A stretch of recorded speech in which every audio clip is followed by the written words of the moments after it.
¿Qué pasa, criaturillas de la noche? En el programa de hoy vamos a hablar de dos temas que a mí personalmente me fascinan. Por un lado, el cine de terror, y por el otro lado, todo lo relacionado con el mundo del oculto, lo paranormal, la parapsicología y la brujería. Y es que resulta que en esta ocasión vengo a hablaros de una película de 1971 dirigida por el director Bruce Kessler, que se titula Simón, Rey de los Brujos. ¿Y qué ocurre con esta película? Pues que tiene muchos elementos, pero muchos, de la brujería y de la magia, y especialmente de la magia y de la corriente wicana. A continuación en el vídeo os voy a ir explicando en qué consiste más o menos esta tradición, esta religión, algunos la llaman religión, otros corriente, otros tradición, pero que está ya muy arraigada y sobre todo en el Reino Unido. Por supuesto, voy a hablar de este libro, Lo que hacen las brujas, del autor Stewart Farrar. No os lo podéis perder porque realmente merece muchísimo la pena. Y a continuación os voy a contar un poco lo que me ocurrió hace unos años cuando fui a una visita al Museo de la Brujería de Boscastle. Resulta que iba con mis coleguitas, estábamos haciendo un tour por el Reino Unido, primero habíamos ido a Londres, habíamos estado friqueando por allí que te cagas, por tiendas de cómics, tiendas de revistas, tiendas de juguetes, un flipe, porque Londres es acojonante. Como no solo queríamos visitar Londres, ya que estábamos, hicimos un tour por una gran parte del Reino Unido. Estuvimos en Stonehenge, en Boscastle, como digo, en Tintagel, y fue precisamente en ese viaje a Boscastle, rumbo al Museo de la Brujería, que es alucinante, no os lo podéis perder, realmente es fascinante, tienen un montón de objetos, pero objetos que han pertenecido a magos de verdad. Además que lo tienen muy bien montado, tienen un mogollón de cosas y la verdad es que está muy chulo el museo. Lo único que el macho cabrío que pude yo ver en su día, estoy hablando de cuando estuvimos nosotros, que fue año 2014, si mal no recuerdo. En la actualidad ese macho cabrío, que es la cabra de Mendes, la han cambiado de ropa. Yo lo he visto en algunas fotos y tiene otra pinta diferente. Molaba mucho más cuando lo vi yo. Pero bueno, lo que es el muñeco es exactamente igual y todo lo demás está igual. Incluso hay material de Telema, de Aleister Crowley y hasta juguetes. Hay también juguetes relacionados con la magia y la brujería. El caso es que en nuestro camino a Boscastle paramos en un restaurante a comer algo y todo en el restaurante era un poco extraño. Para empezar tenían un reloj que daba la hora al revés. Eso ya era muy extraño. Y luego además coincidimos con un grupo de personas y es muy interesante este punto. Porque eran 13 personas, más o menos, aproximadamente, y resulta que al final, entre unas cosas y otras, me puse a hablar con una de las chicas que resultó ser española. Y era una pareja de españoles, estaba con su marido, que estaba por allí también, y todos los años se reunían con un grupo de amigos de diferentes países. Había gente del Reino Unido, había gente de España, bueno, de España eran ellos dos solo, pero luego había gente de Alemania, Italia, incluso había algunos orientales. Me llamó muchísimo la atención, pero orientales que vivían ahí, no sé si en Tailandia o algo así. Me contó que también iban a Boscastle, pero que en el Museo de Brujería ya habían estado un montonazo de veces, que ya se lo conocían y que iban a hacer otras cosas. Y lo de otras cosas lo dejó así como un poco implícito. Yo la miré, ella me miró, se quedó así como pensativa y al final hicimos, vale, ya sé de lo que estás hablando. Y la otra como que me guiñó un ojo y dijo, tú me entiendes, ¿no? Yo sé que tú me entiendes porque algo me dice que tú eres una persona de astucia. Entonces cuando dijo eso ya definitivamente sabía de lo que estaba hablando. Resulta que iban a Tintagel, a la cueva de Merlín, que os enseñaré a continuación por ahí. Qué lástima no haber hecho vídeos porque en esa época, claro, iba yo solo con mi cámara de fotos y lo único que hacíamos eran fotos.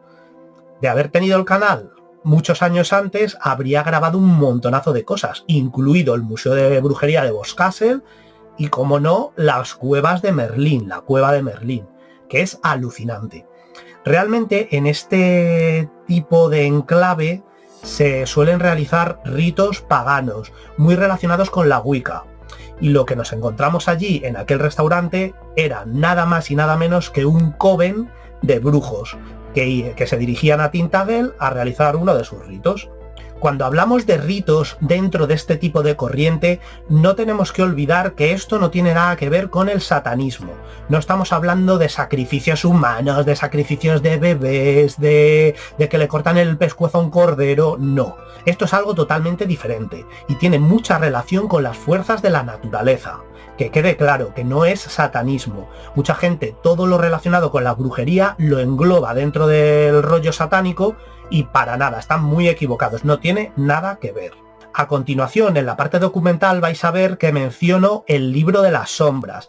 Para los que no lo sepan, el libro de las sombras es, digamos, el libro de hechizos de toda bruja y brujo. En ese libro se van apuntando pues los hechizos, los progresos que se van teniendo y todas las cosas que queráis apuntar relacionadas con vuestro crecimiento interior, porque al final la magia está muy vinculada y muy relacionada con lo que somos intrínsecamente el ser humano y con nuestra evolución interior.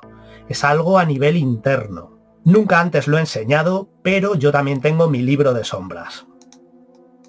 Es este. Y como veis, tampoco tiene demasiado misterio. Aquí se van apuntando cosas, pues, de lo que queráis. Tampoco se reduce solo a hechizos. Yo soy mucho de hacer dibujitos y todas estas historias. Lo que pasa que dibujo como el culo, por lo cual tampoco me salen muy allá. Pero bueno, ahí andamos intentando hacer lo que se puede.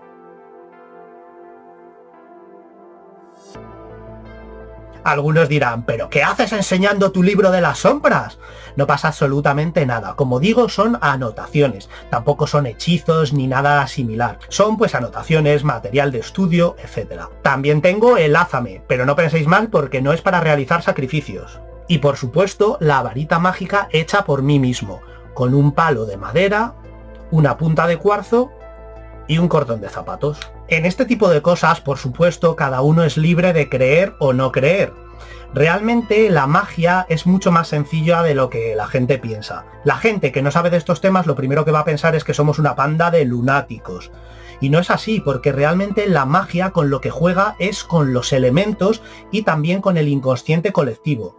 Estás moviendo energía y la energía es real, totalmente real. En este canal Vampire Citadel no hablo de estos temas, pero es algo que está relacionado con mi persona. Sí que me interesan desde que soy pequeñito, desde que tengo uso de razón me han interesado los espíritus, los extraterrestres, las entidades. Todos estos temas me gustan muchísimo y me he ido adentrando poco a poco para descubrir que todos los temas que sospechaba que eran reales, en efecto, eran reales. Y además hay mucho más de lo que nosotros nos creemos. De todas formas, como digo, este canal está dedicado al cine, al ocio, a los juguetes, a los libros, los videojuegos, la música, y quiero dejar un poco todos estos temas apartados, pero que sepáis que están ahí. Y he aprovechado esta película, Simón Rey de los Brujos, para hablar un poquito de ello. De todas formas, no os asustéis, soy totalmente inofensivo, a la vista está. El nombre de Simón siempre se ha relacionado con la magia. Ya en 1954, en la película El Cáliz de Plata, vemos a Jack Palance interpretando a Simón el Mago, con la mítica escena de Simón subiendo a lo alto de una torre para lanzarse al vuelo. También lo hemos visto en otros títulos posteriores e incluso en videojuegos, como Simón the Sorcerer de 1993, y es que este nombre está basado en un personaje de origen histórico conocido como Simón de Gita. Hay referencias a él en la Biblia, en el Nuevo Testamento y también en textos apócrifos. Se dice que fue un líder religioso samaritano, creador del gnosticismo. Varias sectas le rindieron culto, creando algunas ramas dentro del gnosticismo, como el simonianismo, donde sus seguidores lo veían como una especie de dios encarnado en forma humana. Se decía que sus poderes mágicos los había recibido de espíritus infernales y de las furias. Y hay varias teorías sobre su muerte, siendo la más absurda una de las más conocidas, la de su enfrentamiento con San Pedro en Roma, donde se cuenta que Simón trató de demostrar su superioridad espiritual, volando en un carruaje elevado por espíritus infernales. San Pedro ordenó a los espíritus soltar el carro, estos le obedecieron, puesto que San Pedro tenía supremacía sobre ellos, y Simón cayó al vacío donde se mató, para así poner de manifiesto que el cristianismo era superior. Ni que decir tiene que esta historia es una fábula, y que San Pedro ni siquiera estuvo nunca en Roma. En cualquier caso, Simón está asociado al gnosticismo y también al druidismo, y no es de extrañar que muchos practicantes de magia contemporánea, especialmente de las ramas wiccanas, garnerianas y alejandrinas, tengan un gran respeto por la figura de Simón. Sin ir más lejos, en la película podemos ver una reunión wiccana, donde gran parte de los participantes del coven eran brujos reales. También el guionista de la película, Robert Faipenny, era un brujo en la vida real, de ahí que el guión tenga tanta credibilidad. Simón, rey de los brujos, es toda una declaración de intenciones, ya que por aquellos años hubo una persona que ostentó ese mismo título. Se trataba de Alex Sanders, pero antes de hablar de él vamos a hacer un pequeño repaso por la historia de la Wicca, una religión neopagana que se dice tuvo su origen en Inglaterra y que está vinculada al mundo antiguo y a la brujería. Todo este tipo de corrientes sincretizan saberes muy antiguos, de diferentes orígenes, y en la Wicca se rinde tributo especialmente a dos entidades, la diosa y el dios. La diosa está representada por diferentes diosas lunares, como Hécate, Selene, Artemisa, Istar, Inanna, etc. Es la gran madre y dadora de vida. Y el dios, a su vez, es un dios astado representado por entidades como Cernunnos, Pan o Erne el Cazador, gobernante del otro mundo y representante de la gran cacería, la magia y la muerte. Ambos dioses representan también las fuerzas de la naturaleza, la fertilidad y la polaridad, aunque dentro de la propia Wicca hay muchas variantes y finalmente los nombres que más aparecen son los de Cernunnos y Aradia. Como así reza una de las oraciones más importantes de la Rede: Eco Eco Azarak, Eco Eco Zamilak, Eco Eco Cernunnos, Eco Eco Aradia, exaltando las figuras de estos dos dioses. Esta corriente, que es la Wicca, oficialmente se remonta a 1954, a manos del ocultista Gerald Gardner, que sería el creador de la llamada Wicca gardneriana. Según Gerald, él fue iniciado a finales de los años 30 por un coven de brujas de New Forest. Algunos nombres han salido a la luz como las posibles mentoras. Uno de ellos es el de Dorothy Clutterbuck, aunque según algunos expertos, Gerald realmente había sincretizado otro tipo de saberes, que bebían desde la magia ceremonial hasta las enseñanzas de la Ordo Templi Orientis, de Theodore Reuss y Aleister Crowley. Se menciona incluso el nombre mágico de una mujer rosacruz apodada Dafo, como otra de las posibles mentoras de Gerald. En cualquier caso, Gerald Gardner, con su Wicca gardneriana, neologismo tomado de la palabra witch, bruja, fue una de las piedras angulares en esta religión.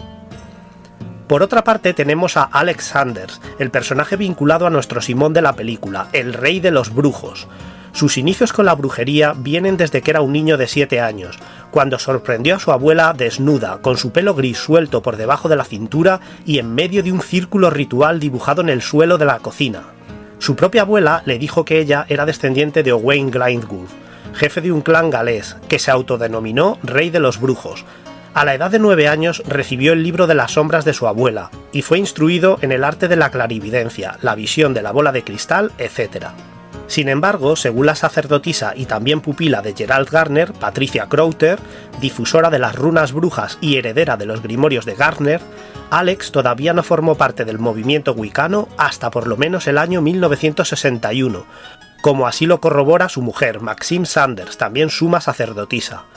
Sus primeros pasos en la magia fueron después de la Segunda Guerra Mundial, donde optó por el camino de la mano izquierda. Durante este periodo, una de sus novias se suicidó, y a su hermana le detectaron un cáncer terminal. Alex se culpó de ello, y decidió no utilizar la magia de manera egoísta, y usarla con fines más productivos. Aún así, durante ese periodo, pudo estudiar detenidamente obras tan relevantes como el libro de Abramelin el Mago y la llave menor de Salomón. En la década de los 60, junto con su mujer Maxine, fundan la llamada Wicca alexandrina, una rama con base a la gardneriana, pero que además añadía más elementos sincretizados de otras corrientes, como la cábala. El término de Wicca alexandrina o sandriana viene de su propio nombre y de la Biblioteca de Alejandría. En esta rama se enfatiza mucho en la dualidad. Así podemos ver, por ejemplo, los aquelarres más importantes, como son los sabbats o los esbats. A finales de los años 60 entra en juego otro personaje fundamental en el universo de la Wicca. Se trata de Stewart Farrar. Por aquel entonces era un periodista al que habían mandado entrevistar a Alex y Maxine Sanders.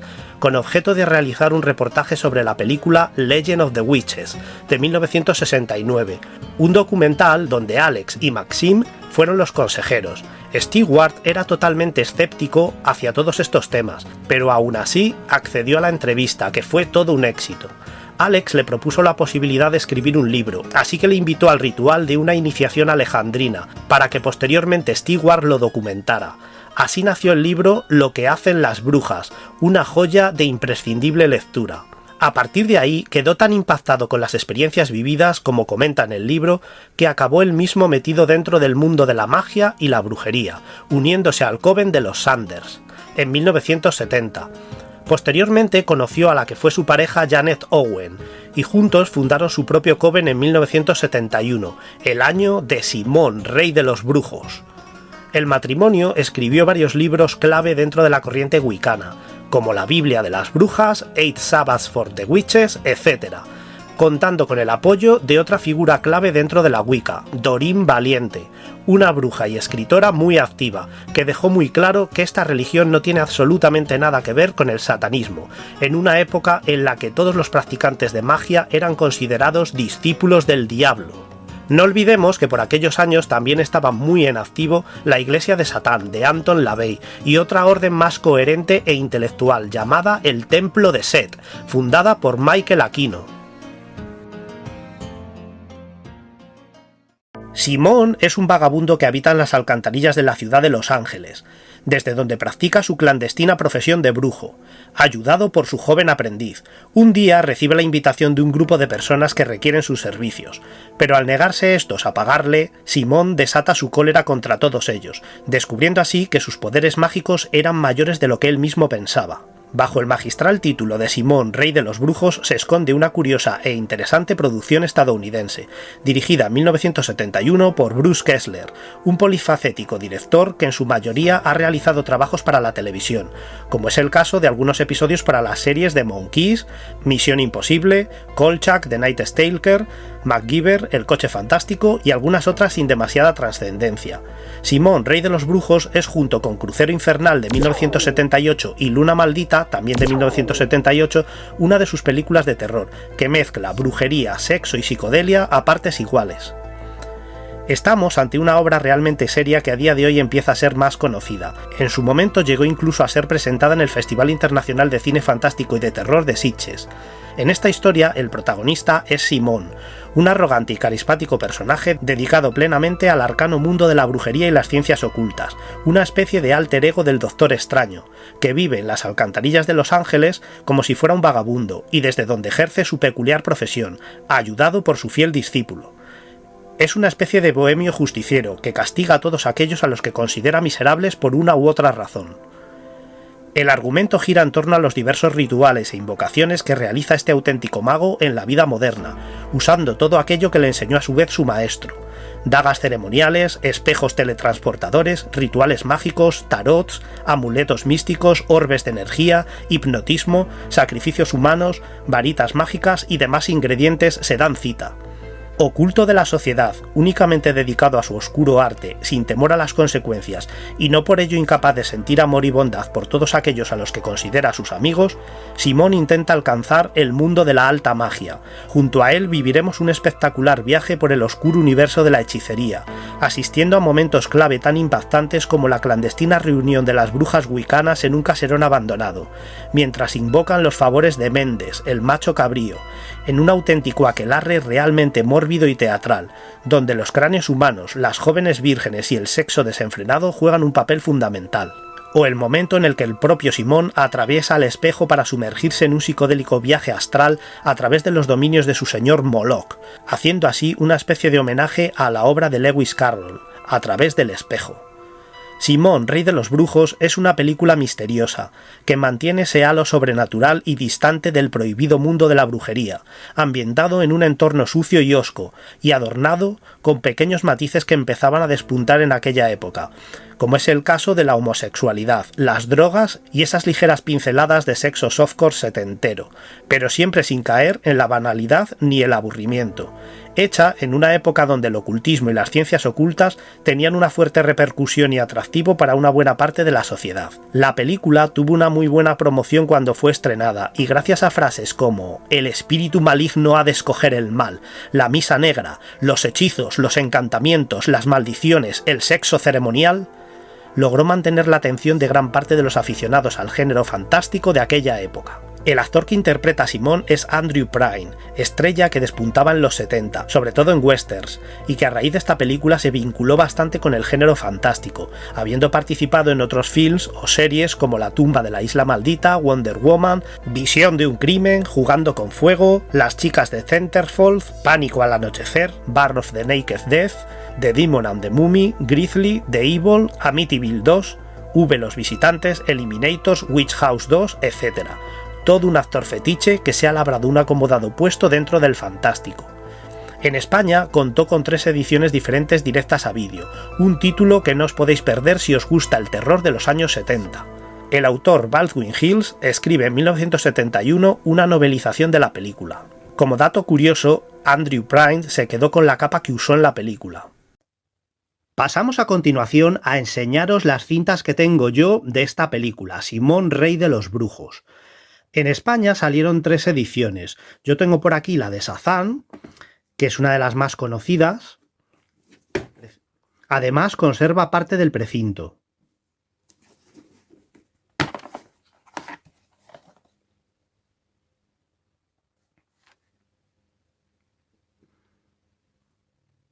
Y observar atentamente lo que dice aquí. En Terror Fantastic número 1, con ocasión de la 4ª Semana Internacional del Cine Fantástico y de Terror de Sitges. Pues vamos a ver el Terror Fantastic número 1, a ver qué dice. Por aquí tenemos la revista, el Terror Fantastic número 1, de octubre de 1971. Al igual que hice con Historias para no dormir, también hablaré de Terror Fantastic, porque esta fue la revista más relevante del cine de terror y fantástico aquí en España. Y efectivamente, aquí hay un artículo sobre Sitges. Ese año, en 1971, se presentó Simón Rey de los Brujos. Así que los afortunados que pudieron asistir a esa edición, supongo que la verían, al menos muchos de ellos. Simón, King of the Witches. Aquí la tradujeron como Simón Rey de las Brujas. USA, 1971, color, director Bruce Kessler. Película que trata de brujería y magia negra, temas que parecen atravesar un feliz momento en toda expresión fantástica. Mezcladas en estos asuntos vemos a los estupefacientes, también en la realidad muy vinculados a la brujería. Una cinta con grandes atractivos y que creo puede ser una de las sensaciones de la presente semana. Ya habéis visto, en Terror Fantastic la ponían como una de las favoritas, o por lo menos una de las que podían llevarse algún premio. Por otro lado, tenemos otra cinta de Simón Rey de los Brujos de Videomail S.A. Esta es un poco más infrecuente, pero tampoco es difícil del todo de conseguir. Y aquí pone premiada en el Festival de Sitges de 1984. O sea que en 1984, a lo mejor en una especie de retrospectiva o algo similar, también la proyectaron. Tengo que repasar las Terror Fantastic a ver si viene algo ahí, porque seguro que algo viene. Pero como digo, eso ya lo dejaré para otro programa especial dedicado a esta revista. Aquí tenemos la cinta con sus 2 pegatinas. Y estas serían las 2 ediciones más comunes. Me falta una tercera que es más complicada de conseguir, pero bueno, todo se andará y si no la consigo pues tampoco pasa nada, no se acaba el mundo aquí. Pero como extra os voy a enseñar una tercera cinta de Simón Rey de los Brujos. Esta se la pedí a Joshua Olano. Los que coleccionáis cintas desde tiempo inmemorial sabréis quién era Joshua Olano. Digo era porque está un poco desaparecido. Yo desde hace bastantes años le he perdido la pista. De hecho, hace no mucho me encontré en el Galaxisaurio con Borja Crespo, que trabajaba con él, y tampoco sabía nada de él. Ni siquiera Borja Crespo sabe nada de él a día de hoy. Pero bueno, supongo que estará bien y simplemente estará un poco desvinculado de todo este mundillo del terror, las cintas. El caso es que este tío tenía un catálogo alucinante y allá por el año 1996-97 yo le pedía mogollón de cintas y él te las mandaba así. Esto es un ejemplo de una de las cintas que tengo de él. Te solía grabar 2 películas por cinta y les ponía esta pegatina. Pues en una de estas le pedí Simón Rey de los Brujos. Lo que pasa que yo me hice mi propia versión, le retoqué la pegatina y le hice la carátula. Y quedó tal que así. Simón Rey de los Brujos. Está chula, ¿eh? Y le hice una pequeña sinopsis. Si Simón dice muere, mueres. No, yo creo que me quedó bastante molona. Y luego lo que es la cinta, en vez de dejar la pegatina de Josu, la cambié, le puse esta con una letra chorreante de sangre y así se quedó. Y esta sería mi tercera cinta de Simón Rey de los Brujos, que mola casi más que las otras 2. Utilicé para esta carátula el póster italiano. Esto es parte de un póster italiano. En Italia se llaman fotobustas a los fotocromos y a los pósters tienen un tamaño así como rectangular, alargado, son muy peculiares. Pero este era uno de los grandes, de los que son tamaño como los pósters normales de aquí de España. Me moló muchísimo esta ilustración y es la que he utilizado. Por cierto, si os gustan este tipo de carátulas caseras y queréis que en un futuro haga un vídeo especial enseñando todas mis carátulas caseras que son de este estilo más o menos, dejádmelo en los comentarios y yo muy gustoso me pondré a hacer el vídeo. Creo que lo iba a hacer de todas formas porque es algo que me mola y la verdad es que me han quedado muy chulas, tengo un montón de ellas. Y en vez de dejarlas en la típica caja de cartón tipo TDK o todas estas que se llevaban antes, pues yo prefiero hacerle sus carátulas guapas.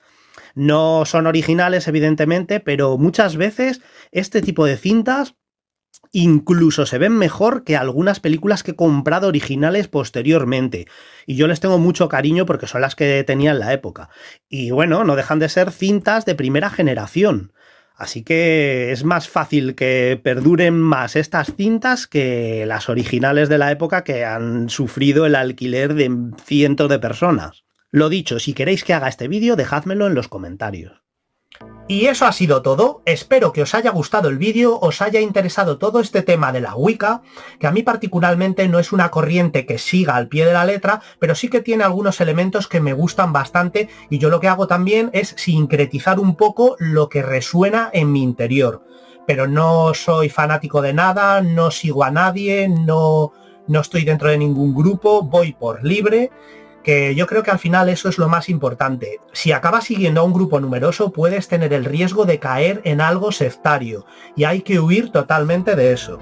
Y nada más, si os ha gustado este vídeo, os agradecería que le dierais un like, a la campanita y os suscribáis al canal. También me ayudaríais mucho si dejarais comentarios, comentáramos el tema y entre todos pudiéramos hablar un poquito qué opináis sobre todo este tipo de cosas. Sobre el cine de terror de los años 70 ya lo tengo claro porque os conozco a muchos de vosotros y sé que sí os gusta, pero también me gustaría conocer vuestras opiniones sobre el tema de la brujería, la magia y todo lo relacionado con el mundo que no vemos, el mundo de lo invisible. Sin más, me despido y nos vemos en el próximo vídeo. Si te ha gustado el vídeo, dale al like y suscríbete. Ayudas mucho al canal.